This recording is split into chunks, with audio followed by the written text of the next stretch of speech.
Life has a strange way of changing direction when you least expect it. One day you're busy with your routine, worrying about small things like deadlines, bills, and weekend plans. The next day, you're standing at the edge of a reality you never asked for. That's exactly how this story began for me. I wasn't chasing wealth, power, or land. I was just living a quiet, ordinary life, completely unaware that something massive was waiting in my name. My grandfather was a quiet man. He didn't talk much about his past, and he certainly never bragged about what he owned. When I was younger, I visited his ranch a few times. To me, it was just open land, tall grass, and a lake that seemed endless. I never understood the value of it. It wasn't something I thought about growing up, and as I got older, life pulled me into the city. Work, responsibilities, and distance slowly turned my grandfather's ranch into nothing more than a distant memory. When my grandfather passed away, the family gathered for the will reading. No one expected anything dramatic. Most relatives were already discussing who would get what small belongings. When the lawyer mentioned the ranch, the room went quiet for a moment. Then people quickly lost interest. 900 acres sounded impressive, but to them, it was just land in the middle of nowhere. Maintenance, taxes, and legal headaches scared everyone away. When I found out the ranch was being left to me, I didn't feel excited. I felt overwhelmed. At first, I treated it like a problem for later. I told myself I'd deal with it once things settled down. Weeks passed, then months. That's when the phone call came. It was from the county office, and the woman on the other end sounded confused. She told me there were outstanding tax issues on my property. I explained that taxes had always been paid and asked what the issue was. There was a pause before she said something that instantly made my stomach tighten. She said the land was no longer classified as agricultural. According to county records, it had been rezoned as residential land several years ago. I remember sitting there in silence, trying to process what she had just said. Rezoned? How? When? I had never signed anything. My grandfather had never mentioned anything like that. When I asked for more details, she explained that the land had been divided into multiple parcels and approved for residential development nearly 5 years earlier. 5 years. That meant all of this had happened while my grandfather was still alive. Or at least while he still legally owned the land. The idea that someone could change the status of such a massive property without the owner's knowledge didn't make sense to me. The more questions I asked, the less clear the answers became. The call ended with a suggestion that I visit the property and speak with local authorities. That weekend, I drove out to the ranch for the first time in years. As I got closer, something felt off. The familiar dirt road was gone. In its place was a paved entrance lined with stone walls. When I finally saw the gate, my heart sank. It was massive, built with iron bars, security cameras, and a sign that read Lake Serenity Estates in elegant lettering. This wasn't a ranch anymore. This was a private community. I sat in my car for a moment, staring at the sign. I felt like I was looking at someone else's property, not something that belonged to my family for generations. When I drove up to the gate, a security guard stepped forward and asked for my resident pass. I told him I was the owner of the land and that I needed access. He looked at me, then laughed softly, like I had just told him a joke. He told me residents only were allowed inside and suggested I contact the HOA. Hearing those words made everything worse. HOA, Homeowners Association. I knew enough about HOAs to know they didn't just appear out of nowhere. They controlled neighborhoods, enforced rules, and collected fees. But this land was never supposed to have an HOA. It was private ranch land. I tried to explain again, but the guard didn't care. To him, I was just another outsider trying to get inside a gated community. He handed me a business card through the window. On it was a name and a title, Linda, HOA President. That was the first time I heard her name, and at the time I had no idea how much power she thought she had. I parked my car outside the gate and sat there, staring at the lake in the distance. From where I was, I could see rooftops and neatly planned roads cutting through what used to be open land. It felt like someone had quietly erased my grandfather's legacy while no one was watching. And the worst part was realizing that if I hadn't received that call from the county, I might never have known until it was too late. That night, I couldn't sleep.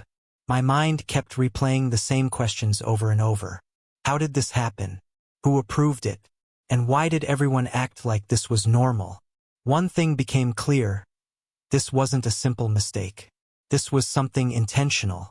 Someone had seen and used land and decided it was theirs for the taking. Standing outside that gate, I understood something important. Silence had allowed this to happen. Distance had made it easy. And now, if I didn't fight back, I would lose everything my grandfather worked his entire life to protect. This wasn't just about land anymore. It was about ownership, entitlement, and a battle that was only just beginning. The business card felt heavier than it should have. It was just paper, just a name and a title, but somehow it represented a wall I hadn't expected to hit. Linda, HOA president. As I drove away from the gate, I kept repeating that title in my head. HOA president of land that was never supposed to have an HOA. That alone told me something was deeply wrong. I called the number on the card that same evening. She answered on the second ring, her voice calm and confident, as if she had been expecting my call. She told me I could come by the next day and clear up the confusion. The way she said it made it sound like I was the one who was mistaken, not her. Still, I agreed. I wanted answers, and I wanted to hear them directly from the person in charge. The next afternoon, I drove back through the gate. This time after the guard received a call from Linda. The roads inside were clean, perfectly paved, with neatly trimmed. Lawns on both sides. Houses lined the streets, large and expensive. Nothing like the modest structures that once existed on ranch land. Everything about the place screamed control and order, the kind that comes from strict rules and someone enforcing them without hesitation. Linda's house stood apart from the others. It was impossible to miss. 3 stories tall, built right on the lake, with massive windows reflecting the water. A private dock stretched into the lake like a claim staked deep into the land. It wasn't just a house. It was a statement. As I parked, I realized something unsettling. This wasn't just a community she managed. This was a kingdom she ruled. She greeted me at the door with a polite smile that didn't reach her eyes. She spoke with the kind of tone people use when they're used to being obeyed. Inside, the house was just as impressive as the outside. High ceilings, expensive furniture, framed awards on the walls. Most of them were related to the HOA. Community leadership plaques. Recognition for development excellence. It was clear she was proud of what she had built. We sat down, and she began speaking before I could. She said she understood why I was confused, and assured me everything had been handled properly. According to her, the land had been unused for years. She said the community needed space to grow, and that the HOA had taken initiative when no one else did. The way she framed it made her sound like a hero, someone who had saved the land from being wasted. I told her plainly that the land belonged to my family, and that no one had the right to rezone or develop it without permission. She didn't argue. She didn't raise her voice. Instead, she leaned back and sighed, like a teacher dealing with a stubborn student. Then she said something that instantly changed the atmosphere in the room. She said my grandfather had abandoned the land. That word hit harder than any insult. Abandoned. As if land ownership only counted if you were physically standing on it every day.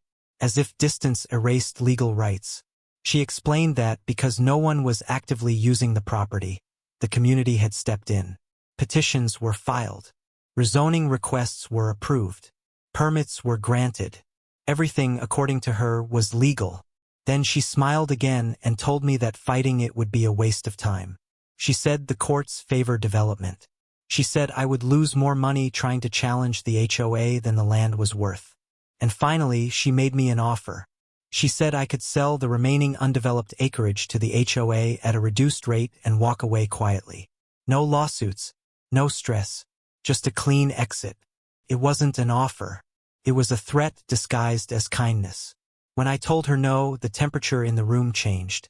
Her smile faded, and her voice hardened. She warned me that the HOA had resources, lawyers, time. She said I should think carefully before making things difficult. For the first time, I saw irritation flash across her face. She wasn't used to being challenged.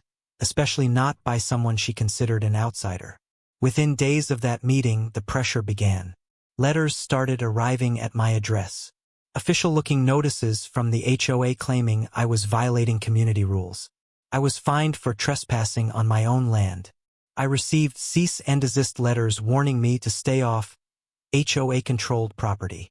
Every piece of mail carried the same message: back down or suffer the consequences. It was clear what Linda was doing. She wasn't trying to win legally yet. She was trying to exhaust me. She wanted me buried under paperwork, legal fees, and fear. She assumed I didn't have the money or patience to fight a drawn-out battle. She believed that eventually, I would accept her offer just to make it stop. What she didn't know was that my grandfather had been far more careful than she assumed. While Linda was busy building her empire, my grandfather had quietly documented everything. And hidden among old papers and forgotten files was something that would undo her entire operation. At the time, I didn't fully understand how important it was. I just knew that if she was this confident, she had overlooked something. As the threats continued to pile up, I made a decision. I wasn't going to back down. Not because I wanted revenge, but because giving up would mean accepting that someone with enough confidence and authority could simply take what wasn't theirs. And that was something I couldn't live with. Linda believed power came from titles and committees. She believed control meant ownership. She was about to learn the difference the hard way. Once the letters started piling up, I realized something important. Linda wasn't acting out of fear. She was acting out of confidence. The kind of confidence that only comes when someone believes the law is already on their side. That worried me more than the threats themselves. People who bluff usually make noise. Linda didn't. She applied pressure quietly, systematically, like someone who had done this before. I knew I couldn't fight emotion with emotion. I needed facts, proof, something solid enough to stand up in court, not just against the HOA, but against the system that had allowed this to happen in the first place. That's when I started digging into my grandfather's records. Not just the obvious paperwork, but everything. Old files, storage boxes, bank documents, anything that might explain how a 900-acre ranch could be quietly transformed without the owner's consent. Most of it looked ordinary at first. Tax records, maintenance receipts, old correspondence with surveyors and agricultural offices. But then I found a reference to a safe deposit box. It wasn't mentioned in the will directly, just a handwritten note tucked between documents, written in my grandfather's familiar, careful handwriting. It listed a bank branch and a box number. No explanation, just instructions. The next day, I went to the bank. Opening that box felt like opening a time capsule. Inside were documents that hadn't been touched in decades. Yellowed papers, folded maps, and handwritten notes tied together with string. At first glance, it all looked outdated, almost irrelevant.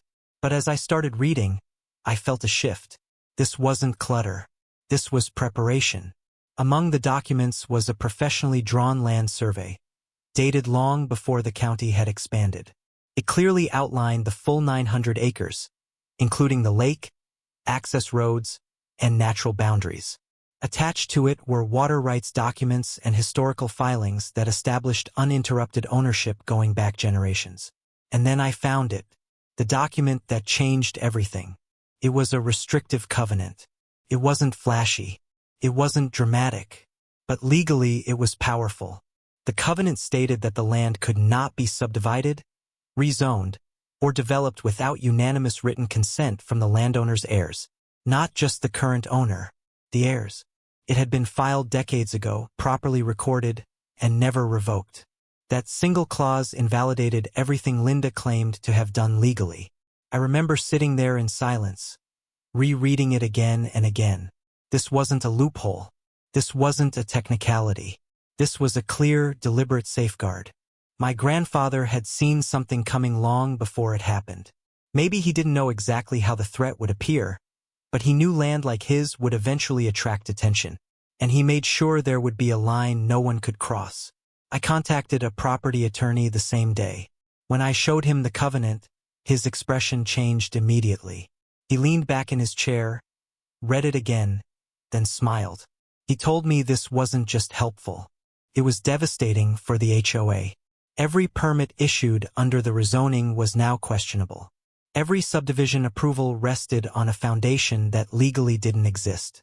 Within days, my attorney sent copies of the covenant to Linda's legal team. The response was immediate and telling. For weeks, Linda's letters had been aggressive, confident, and threatening. Now the tone shifted. Suddenly, they needed time to review newly submitted documentation. Suddenly, deadlines were extended. Suddenly, there was silence. No more fines.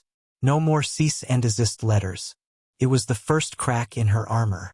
But Linda didn't back down completely.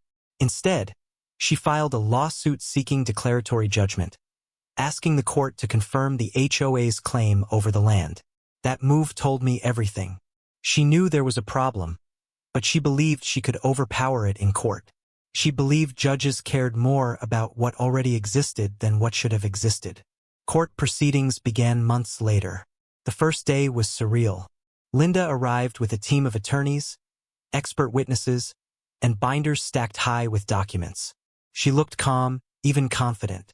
She smiled at people she recognized, like this was another HOA meeting where she controlled the agenda. I arrived quietly with my attorney and a single box of documents.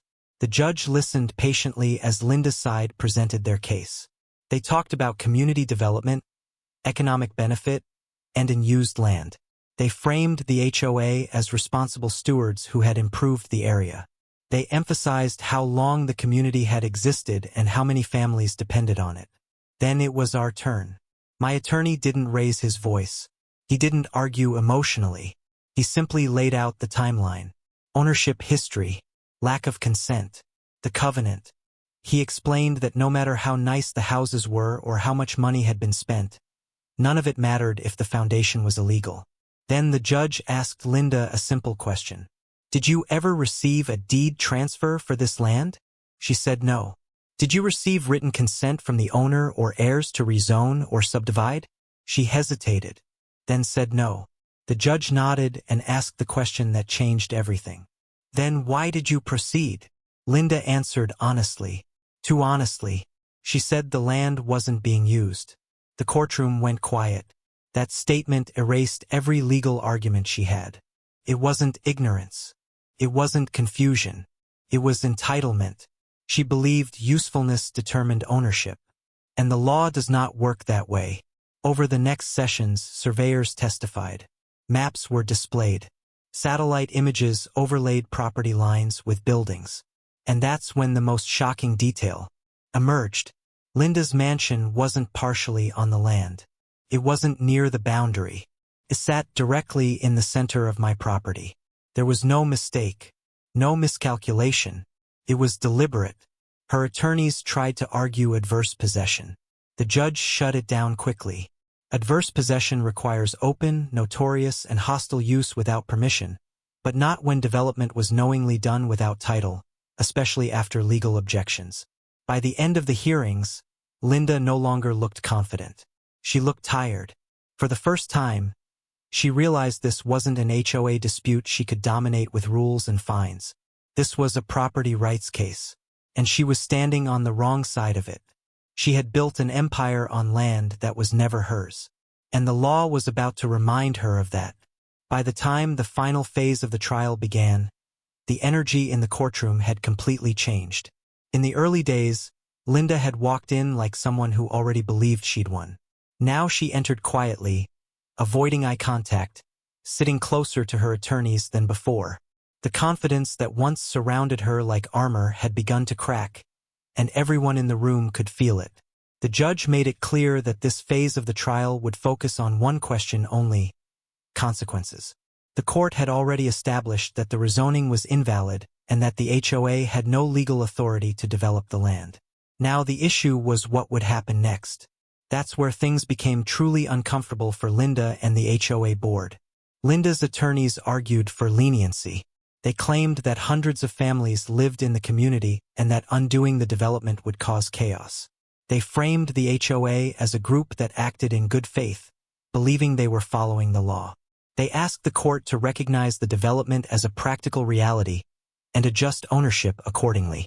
In simple terms, they wanted the court to rewrite property law to protect their mistake. The judge didn't interrupt. He let them talk. That silence was heavy.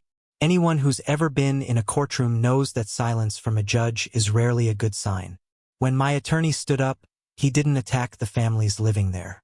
He made it clear that this case wasn't about punishing innocent homeowners. It was about accountability. He reminded the court that every permit, every road, every structure existed because Linda and the HOA chose to move forward without legal ownership. He emphasized that convenience does not override the law. Then came the moment no one expected. The judge asked for a detailed breakdown of every structure built on the disputed land. Surveyors returned to the stand and projected large maps onto the courtroom screen. Roads were highlighted. Property lines were drawn. Houses appeared as small shapes scattered across the land. The room was quiet as the judge leaned forward. Then the mansion appeared. Linda's mansion. The surveyor zoomed in, outlining its footprint in bright red. It sat directly on the lakefront, perfectly positioned in the most valuable area of the property. The judge asked a simple question. Is this structure fully within the disputed land? The surveyor answered yes. Is there any portion of the structure outside the original ranch boundaries? No, that was it. There was no ambiguity left. No argument about shared boundaries or clerical errors. The mansion was built entirely on land that never legally belonged to the HOA. A structure that symbolized Linda's authority was now the strongest piece of evidence against her. Linda's attorney attempted to argue that the mansion was a personal residence and should be treated differently. The judge shut that down immediately. He stated that personal use does not override property law. If anything, it made the violation worse. The courtroom atmosphere shifted from tense to stunned. People whispered. Linda stared straight ahead, her hands folded tightly in her lap. The power she once projected was gone. She wasn't in control anymore. The law was. After weeks of testimony and arguments, the judge announced that he would issue a written ruling. Until then, all construction on the land was halted. No sales, no transfers, no changes. The HOA was frozen in place. The ruling came 3 months later. The courtroom was packed.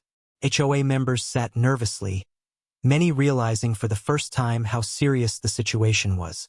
Linda arrived late, her usual polished appearance replaced by something more restrained. She looked like someone preparing for bad news. The judge read the ruling slowly. First, he reaffirmed that the rezoning and subdivision were invalid from the beginning. Second, he ruled that the HOA had knowingly developed land without title or consent. Then came the sentence that changed everything. All structures built on the disputed land were declared unauthorized improvements. In legal terms, that meant they belonged to the landowner. Me. Gasps filled the room. HOA members looked at each other in disbelief. Linda's head dropped slightly, just for a moment, before she straightened up again. But it was over. The court had spoken. The judge went further. He ruled that Linda, as HOA president, had acted beyond her authority and exposed the association to massive liability. The HOA was ordered to dissolve its claim over the land and compensate affected parties through internal litigation. Linda was personally named in multiple violations.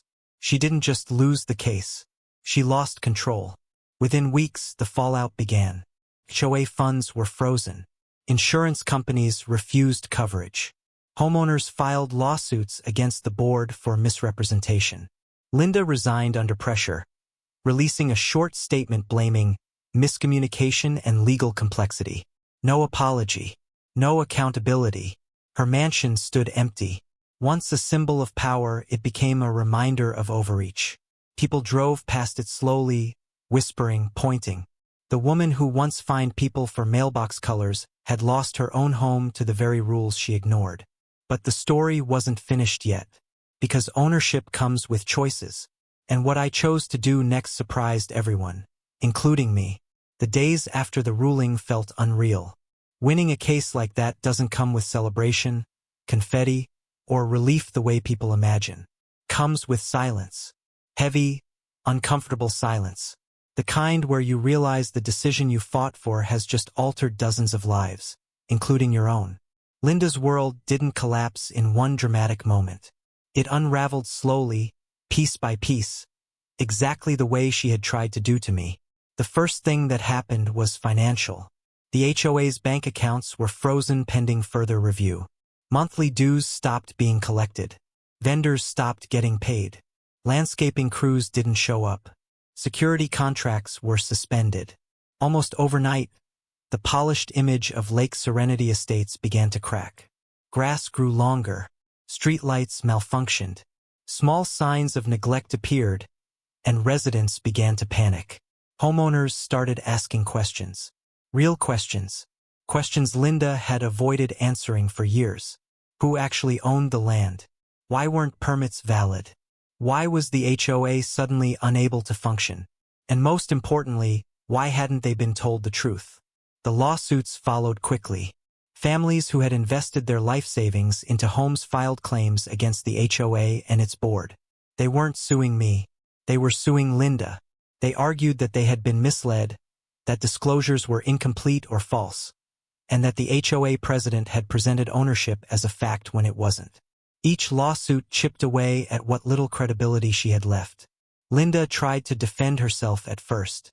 She released a short statement claiming she acted in the community's best interest. She said the situation was legally complex and blamed county officials for approving permits.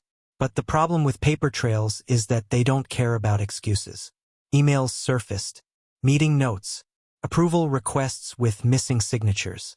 It became painfully clear that Linda had pushed the development forward knowing full well that ownership wasn't settled. The mansion was the final blow. Because while other homeowners could argue they were victims, Linda couldn't. Her house wasn't just part of the development. It was the centerpiece, built on the most valuable section of land, designed with intention, positioned like a crown on a throne. And now, legally, it didn't belong to her. She fought that part the hardest. Her attorneys filed motions arguing that taking her personal residence was excessive. They claimed hardship, emotional distress, and years of residency. The judge denied every request. He stated clearly that the law did not make exceptions for comfort or status. If anything, her position as HOA president made her more responsible, not less. When the final order was issued, Linda was given 90 days to vacate the property. 90 days, the same amount of time she once gave residents to comply with her HOA fines. The irony didn't go unnoticed. She moved out quietly. No farewell. No public statement. One morning, a moving truck appeared, loaded up furniture, and left. The mansion sat empty after that. No lights at night. No cars in the driveway. Just a massive, silent structure overlooking the lake it never had the right to claim. Inside the HOA, chaos followed. Without leadership, the board fractured. Members resigned. Emergency meetings turned into shouting matches. Some residents wanted to negotiate with me. Others wanted to sue everyone involved. A few still clung to the belief that the ruling would somehow be reversed. But the truth had settled in. The authority they trusted had failed them. As the legal owner, I was suddenly responsible for decisions I never wanted to make. I could have collected rent. I could have leased the land back. I could have turned the mansion into a luxury retreat. Lawyers and investors reached out with suggestions, opportunities, profits. But every time I visited the property, I felt the same thing. Unease. That mansion didn't represent success to me. It represented entitlement. It stood there not as a home, but as a reminder of what happens when someone mistakes control for ownership. I didn't want to live in it. I didn't want to profit from it. I wanted the land back the way it was meant to be. The decision came slowly, but once it did, it felt right. I ordered the demolition. When word spread, people were shocked. Some thought I was wasting value. Others thought I was making a statement. The truth was simpler. I wasn't erasing the mansion out of anger. I was restoring the land, piece by piece, tree by tree, view by view. The day demolition began, I stood near the lake and watched as machines tore into stone and glass. It wasn't dramatic. It wasn't satisfying in the way revenge stories make it sound. It was quiet, almost respectful. By sunset, The outline of the house was gone, and for the first time in years, the lake reflected the open sky again. Linda never came back. The woman who once ruled through fines and fear vanished from public records shortly after. No more HOA meetings. No more authority. Just a name in court documents and a lesson written into legal history. But the real ending of this story wasn't about her loss. It was about what remained. After the mansion was gone, something unexpected happened. The noise stopped. Not just the literal noise of construction and demolition, but the emotional noise too. The phone calls slowed. The letters stopped arriving. The tension that had lived in my chest for years finally began to fade. What remained was quiet, real quiet, the kind you only find in places untouched by ego and ambition. The land began to feel like itself again. The lake reflected the sky without glass walls blocking the view. Birds returned to areas they had avoided for years. The waterline, once cluttered with docks and boats, opened up.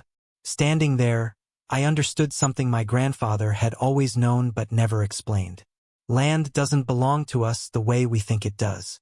We're caretakers, not conquerors.